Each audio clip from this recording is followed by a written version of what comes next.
Here are some of my top safety tips to follow if you're using a chainsaw.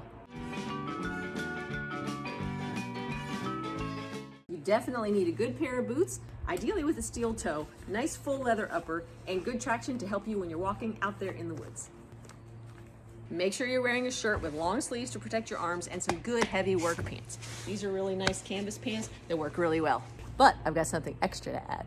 For extra protection, if you can swing it, get a pair of chaps. They will help protect your legs for sure in case there's a slip up. These are really great. Let's put them on.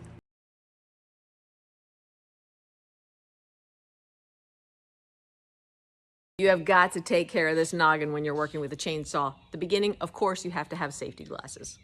You definitely need ear protection as well. That chainsaw can get pretty loud.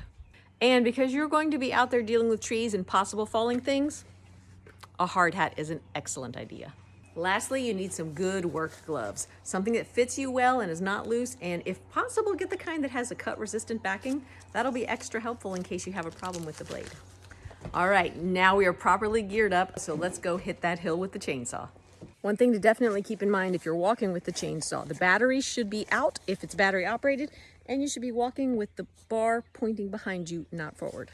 When you're using the chainsaw, it's super important to have a solid stance to minimize the chance of you losing your balance. Plant both feet firmly on the ground and only cut what's in front of you or below you, never above chest level or overhead.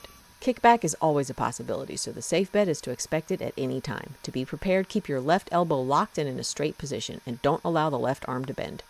Keep an eye on what you're doing and always keep your body to the left of the bar and chain line for safety. Keep a firm grip with both hands with both thumbs wrapped around both handles. Keep the motor housing against the log as much as possible while cutting. And finally, keep the bar and chain off the ground because dirt will dull your blades really quickly. Prop your logs up on other logs so that they're off the ground and easy to reach. Chainsaws are great, but as with any powerful cutting tool, there are risks. Use caution while you work so you can stay as safe as possible.